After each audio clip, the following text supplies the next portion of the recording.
ಇದೆ. ಯಾರು ಮಾಡ್ಕೋಬೇಡಿ ಇರಲಿ. ಯಾಕೆಂದರೆ ನಾವು ಯಾವ ಜನ್ಮದ ಋಣ ಮಾಡ್ತೋ ಅರ್ಬಲ್ಲ ತಿದ್ದಿದ್ದೀವಿ.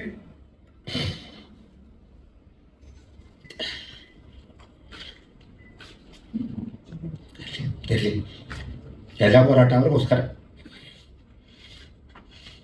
ಎಲ್ಲ ಅಭಿಮಾನಿ ದಯವಿಟ್ಟು ಅಪ್ಪ ಎಲ್ಲರೂ ಪ್ರತಿಯೊಬ್ಬರು ಇಷ್ಟು ಸರ್ವಿಸದಲ್ಲಿ ಯಾವ ಯೋಚನೆ ಮಾಡ್ದಲೇ ಎಲ್ಲರೂ ತ್ಯಾಗ ಮಾಡ್ತಾರೆ. ಆ ಮನುಷ್ಯ ಸಂಪಾದನೆ ಮಾಡಿದಿರುತ್ತೆ, ಆಸ್ತಿ ಮಾಡಲಿಲ್ಲ, ಅಂತದ್ದು ಮಾಡಲಿಲ್ಲ, ಅಭಿಮಾನಿಗಳು ಸಂಪಾದನೆ ಮಾಡಿದ್ರು.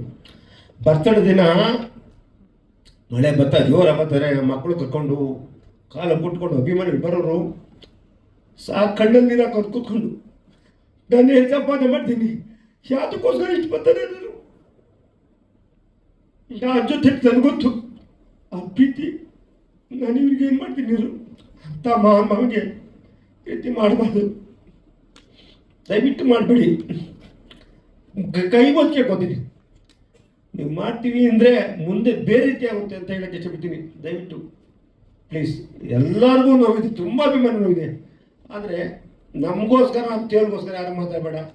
ಇವತ್ತಿಂದ ದಯವಿಟ್ಟು ಎಲ್ಲ ಒಗ್ಗಟ್ಟಾಗಿ ಯಾರೇ ಆಗಲಿ, ಇವತ್ತೆಲ್ಲ ಇಷ್ಟು ದಿನ ಇವ್ರು ಕರ್ಕೊಂಬಂದು ಇವರೆಲ್ಲ ಮಾಡ್ಕೊಂಬಂದು ನಾನು ಇವತ್ತು ಬಂದು ಲಾಯರ್ ಬಿಟ್ಟು ಮಾಡಿದೆ. ಯಾಕಂದರೆ ನಾವು ನೊಂದೋಗ್ಬಿಟ್ಟು ಇದೆಲ್ಲ ಗೊತ್ತಿತ್ತು. ನಾನು ಇವತ್ತು ಗಂಟ ನಾನು ಮೈಸೂರು ಕಾಲಿಟ್ಟಿಲ್ಲ ಅಂದರೆ ಅಂತ ಕೇಳಿ ನನಗೆ ಅದೇ ಜಾಗ ಬೇಕು ಅಂತ ಅಷ್ಟೇ. ಯಾರೆಲ್ಲ ಮಾಡಲಿ ದಯವಿಟ್ಟು ಇವತ್ತು ಮಾತಾಡಿ ನಮ್ಮ ಅಭಿಮಾನಿಗಳು ಆಕ್ರೋಶ ಬದಲು ನೋವಿದೆ, ಅವರೆಲ್ಲ ಇದೆ. ಇವತ್ತು ಹೇಳ್ತಾರೆ, ಯಾರು ತುಂಬ ಜನ ಮಂಡ್ಯದಲ್ಲಿ ಇರ್ತಾರೆ, ನಾನು ಅಷ್ಟು ವರ್ಷ ಎಲ್ಲ ಇದ್ದಾರೆ. ಒಂದು ವರ್ಷ ಬಂದವನಷ್ಟೇ, ಒಂದಿನ ಬಂದು ಅವನ ಅಭಿಮಾನಿನೇ, ಅವನ ಭೇದ ಭಾವ ಮಾಡಲ್ಲ. ಆದರೆ ದಯವಿಟ್ಟು ಸುಮ್ಮನೆ ಏನೋ ಹೇಳ್ಬೇಡಿ, ಪ್ರತಿಯೊಬ್ಬರ ಜೊತೆಲಿರೋಣ. ನಿಮ್ಮ ಶಕ್ತಿ ನಮ್ಮ ಸಾಥ ಇದಕ್ಕೆ ಆಗಲಿ ಅಂತ ನಾನು ಭಗವಂತನ ಪ್ರಾರ್ಥನೆ ಮಾಡ್ತೀನಿ. ಕಾನೂನು ನಂಬಿಕೆ ಇದೆ, ಕಾನೂನು ಮತ್ತು ಸರ್ಕಾರ ಎರಡು ಮಾಡ್ಕೊಡ್ತದೆ ಅಂತ ಇದಕ್ಕೆ ಮುಂದಕ್ಕೆ ಏನು ಮಾಡಬೇಕು ಯೋಚನೆ ಮಾಡ್ತೀನಿ. ನಿಮ್ಮೆಲ್ಲರ ಬಂದಕ್ಕೆ ಧನ್ಯವಾದಗಳು.